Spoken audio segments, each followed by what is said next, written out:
Most of the time when these people be talking, I don't even hear them. They talk and they talk, but I do not hear shit when I'm near them. I swear to God that I came. You really look at yourself, you would be speechless. What happened to being doctors and teachers? What happened to being your brother's keeper? Hey, what's going on, guys? I am, of course, the fluffy sloth around. That's gonna forever be my intro. So some interesting stuff happened. Not random. Yes, random. One of my friends, the one that's in math class, always roasting the teacher. I didn't expect this from him, but he's actually extremely religious. Well, not extremely, but he's pretty religious. He's Christian. Not just gonna go around saying that for no reason, but of course, my family and every one of them, they're Catholic. Well, not everyone in the family. My immediate family, more to say. But you know, my family made me go on this one like retreat, and this will all make sense in a bit. But like, I went there. You know, now I have restored my faith, more to say than it was before. But some awkward shit happened. So me being the awkward fuck that I am, in the middle of the night, on the last day, on the last night, we all got dicks drawn on our faces, wiggly lines, and then some girl confessed to, she used to be a Satanist or whatever, and this one girl thought I liked her, and I'm just gonna explain about these three topics right now. So I'm gonna start off with what happened first, and what happened first was, so you know, we had to do like a project so we would know more about the saints and everything, so we could choose one for our communion. I ended up being on Team Saint Michael. I'm sorry if you're not that religious, but I'll explain a little bit later. Saint Michael was basically like a warrior, God's warrior, and he fought Lucifer and everything. And I liked him mainly because he's an angel and he's a warrior. That's something I'll never be. So that, and there were a lot of other groups, a lot of other people. That one's the main one that caught my eye. And one of the girls that was actually on my team, I'm gonna give her a fake name right now. Let's say Leslie. So Leslie, she was a pretty cute girl, but I'm 5'8". She was 4'8". She was a whole foot shorter than me. Yeah, you see where a bit of the complications would be here, and I could look over that. I would sadly have to look down every time I wanted to talk to her, because me being the respectable person, I look into your eyes whenever we talk. I'm not just gonna like be like looking off into the sunset as you're saying like, so when you want to do the meeting? Yes, she'll be involved in a bit. You know, me being the fuck that I am, I just kept telling her jokes when she'd like me, and surprisingly, it worked. But something else happened. And I'm just gonna move on to the next thing. So, you know, it all went by. We started doing all the activities, blah, yada, yada, yada. And, you know, they made us do this one thing in the middle. It wasn't the middle of the night. It was pretty late, but it wasn't that late. So, they took us into like the dining hall to eat, and once we finished eating, they put a blindfold over every kid, and they just came and got us one by one, and we're supposed to follow this one little string when we get outside. Follow this one thin little string. We're supposed to follow it all the way through, and through the forest and everything, because we're like outdoors in a wooden area where clowns could be up now. It was actually a pretty safe place. Surprisingly, the place was called YMCA. And as we're getting there, I'm like, it's fun to stay at the Y. I'm getting off topic actually. Yeah, I was singing that the entire time.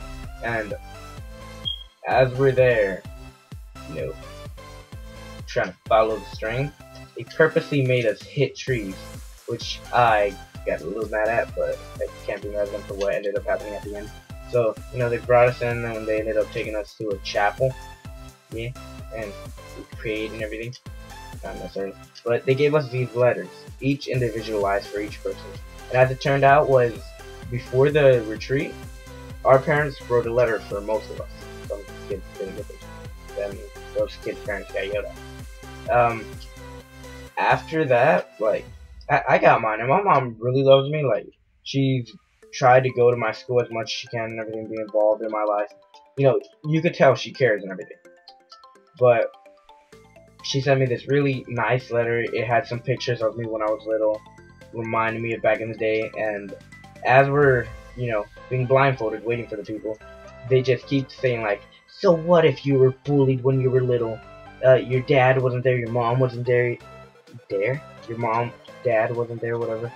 You used drugs. You know, they kept explaining all this, saying that God was with you throughout all of this. He knows about this. And to me being an arrogant fuck, I was like, are you sure about that? Basically dissing them. And, you know, after that, they told us, take off your blindfolds and read your letter. And I don't know what it was about the letter that my mom wrote me, but I now believe because of that letter. And all them pictures were really nice. Thank you, Mama. I have a new outlook on life and faith and humanity.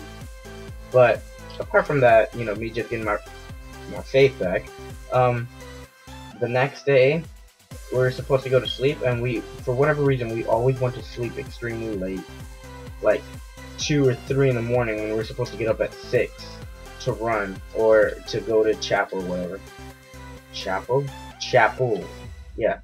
And then in the middle of the night, some guy didn't even sleep. Like, a few guys did not sleep whatsoever, so they could draw on people's faces. I got dicks on my chin, like where my soon-to-come beard is supposed to be. I got balls, no dicks. They didn't finish. Someone else got like squiggly lines on their forehead. You know, everyone was painted on.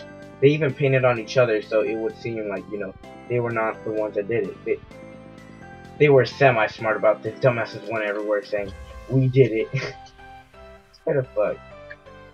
But, like, you know, that went by. We finally washed our face. We all got ready. I brushed my teeth after something. Now I'm playing around. After that, we had to go to the chapel to, like, talk to everyone, and everyone talked to each other. You know, we all became pretty good friends. In the middle of the night, I actually wore Batman pajamas as a joke. Walked into class the next day, like actually on Monday, and I was like, nothing to fear, Batman is here. And one of my friends from the same class who evidently drew a dick on me was laughing. And I'm not gonna go ahead and say like, you're a fucking dick, you should be like, what, so and so, be hating. Like, it was a good joke. It was a good prank. Although it was mean and very disgusting, I'll give that to them. But, you know, that was pretty fun. Then we went into the chapel, and people were supposed to tell the stories about how they didn't believe, or like bad things that had happened to them. And holy fuck, like one girl was almost raped, another girl was abused. I'm not even gonna like say names or anything. I'm just gonna like say things that happened, because this might as well have happened to multiple people, because this can happen to multiple people in the same situation, in the same manner. So, and what really surprised everyone was there's this one girl that, you know, I'm not gonna sugarcoat it. She was pretty lethargic, kind of ungood looking, missing the talent of good faith. Okay, I'm gonna stop her. And she started saying how like she was being bullied and all this, and how she ended up looking about different religions and ways to kill herself, which honestly just made her emo. But, you know, I'm not gonna judge. I'm not gonna say anything. And apparently word spread fast, because I got in school like the next day, and all I heard was, is it true that there's this one girl who ended up becoming a Satan worshiper or whatever? And there is no denying it. There's way too many people. That's what got everyone. She ended up being a Satan worshiper. Yeah, I'm not even gonna get into it. But that was odd. Apart from that, yeah, that girl that I was talking about, you know, when we got back, I'm jumbling all over the place. But when we got back, that same girl, that same girl I was talking about, the 4'8", well, today I finally got the balls to ask her out. And you know what type of bullshit response I got? I can't. My parents don't let me date until I'm 18. Now, I get that some girls' parents might do that because, you know, my aunt, you know, she does the same thing with her daughter, but she actually lets her date. You know, then she's more responsible. And the girl, she's pretty responsible, you know. She can take care of herself already. She's a she's a sophomore, and I'm a freshman, but they're very, very, very little age difference. The only thing was I was born in the fall and she was born in the spring, so very few months apart. And I'm not even gonna say anything else, but I straight up said to her, well, texted her. Let's say cool. I was just like, yes or no, no bullshit. Parents aren't involved in this. Would you or would you not? You wouldn't believe the bullshit answer I got. All I got was, I would, but my parents don't let me. Bitch! Like, if you're going into it, you gotta think, like, your parents can like you in the end. It don't matter that. It's just about if you want it. She said, you're cute and everything, but you're cute and funny and everything, but no, my parents won't. What? Do you know how, and I'm not even gonna, I'm just gonna leave it at, before, all that was going through my mind was, Bend over, shake your ass, show your titties, girl. Shake your ass, show your titties, shake your ass, show your titties, girl. Shake your ass.